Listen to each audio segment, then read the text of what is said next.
Hey everybody, Fishman here. Welcome to another video. This is Fisher Log number 158, and I want to start off today's video by talking about my brine shrimp hatching.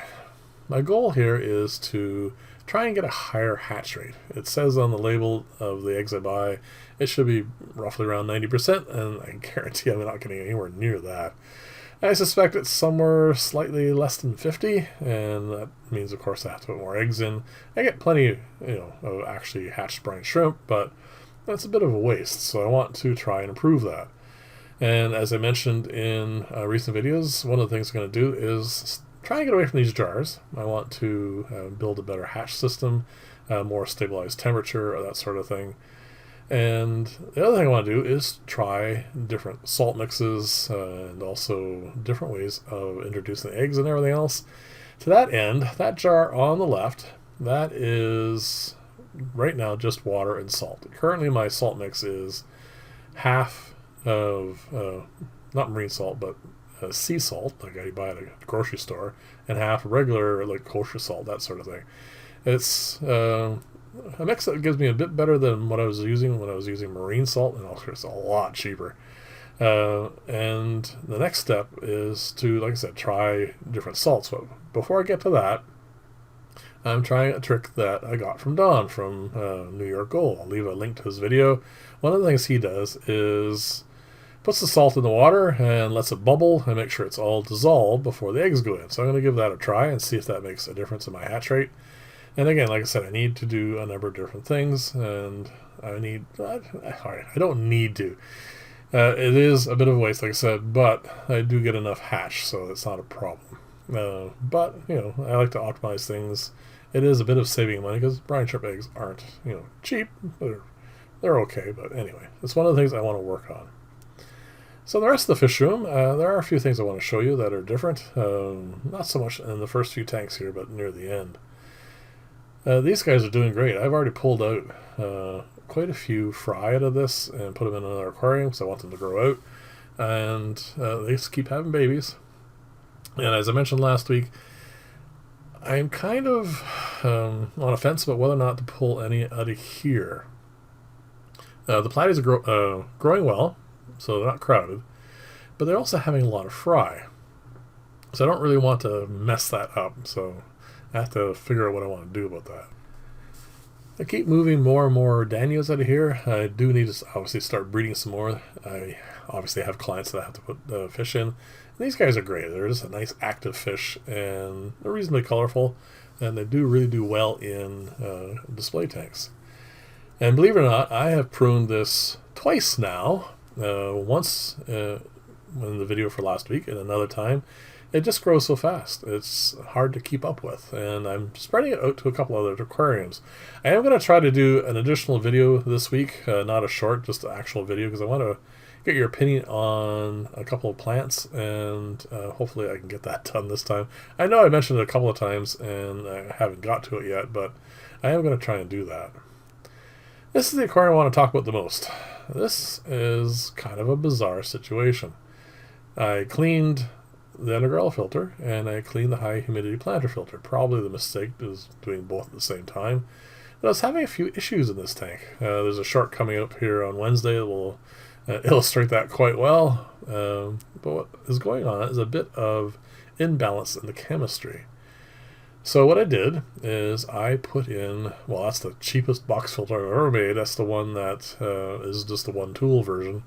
It works. Again, it's not the most efficient thing, but I found that it has stabilized the aquarium, which is probably not a big surprise because it is well aged. And anyway, it's just an odd thing. I mean, I have mentioned a couple of times with you guys, I'm thinking about using more box filters instead of undergrowler filters.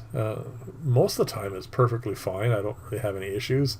But this one aquarium, for some reason, it just wasn't doing what I wanted to do. So part of my ongoing, and one of the things I like to do for almost everything is I don't rush things. I want to make sure that I test things out thoroughly before I make any big changes. So I'm going to be working on that for quite some time. Please bear with me. There are some things I want to do, and we will eventually get to all that. These guys are doing great. These are just a pair of guppies and their offspring. They're fattening up and growing well, but not growing as fast as these guys. That's one of the things I like about African cichlids, especially for what I do. I can grow to batch a fry to a point where I can put them into an aquarium for a client in 2 months, 2.5 months, and that is so useful. Some other fish that I've tried raising over the years, rainbows, that sort of thing, they grow so slowly that by the time they're grown up and ready for a fish tank, it's just you've been keeping them for like a year or even longer sometimes. So anyway, it's just Africans are great for that. These are the zebras I'm going to be breeding again. I think I mentioned last time I want to try something slightly different. Leave them in an aquarium where they're comfortable and happy, and just put in small trays for them to breed in. And I think that'll probably be something I'll keep doing from going forward. It's less stressful on the fish, and I don't really need tons of eggs, so I'll just put a tray in every few weeks and then grow those out and so on and so forth. I keep meaning to do something about this. This filter obviously needs to be cleaned. This is the better version of the new version for the box filter. Most of the trays are just being filled with sponge, but it is a very efficient filter, so I really like using it that way. And this is the thing I need to do. There's just way too many roots in here. It's not harming anybody, and obviously the killifish don't care. It's just for aesthetics. Now, this is a dilemma for me because I've raised these guys. They're doing really well. I just have absolutely no use for them. I wish I could say I could put them in display tanks, but so far I have them in 3 aquariums, and they're just not living up to what I need. They're fine in color, but they're just not doing what they should do. And unfortunately, in one of the displays, they've also spawned there, so I'm going to have even more fry. So I don't know. That's one of the things I have to figure out. Oh, this is Alice, by the way. She rarely comes down to the fish room, but for some reason, this day when I was doing it, she sat on my bench, stuck her paws in the aquarium, watched the fish for 2 or 3 hours. It was kind of funny. It's not usually her thing. It's usually the other cat, my black cat. Knox was nowhere to be seen today. He was probably sleeping somewhere, but anyway, it was just kind of funny, so I thought I'd include her. I don't think I've shown footage of her yet. This is doing fine. I haven't done enough with it, obviously. And I keep saying that, and I really do apologize, because, I mean, there's just so many things to do. Working 2 jobs is, well, takes a lot of time. And as you can see, I don't get a lot done. This filter, I fished out all the guppies, and I don't think I see any. The only reason why I'm showing it to you today is because I want to check on the big screen when I'm recording, going through the process of narrating and all other editing for the videos. I wanted to see actually if there was anything in there, because otherwise I'm just sticking my head in there, and it's not the most comfortable thing. These guys, I think, finally got over their agoraphobia. I think they're relaxing now, and I just see they're putting on some size. Now, they're getting fed twice a day and a fair amount at a time, and they're happy and they're healthy, and they are a lovely fish. I'm very happy that I managed to keep that line going. So this is the red Luigia experiment, and sorry for a bit of cloud in the water, but I just fed these guys, and once they get their food, they are very vigorous about eating it. I don't see a whole lot of difference between the two.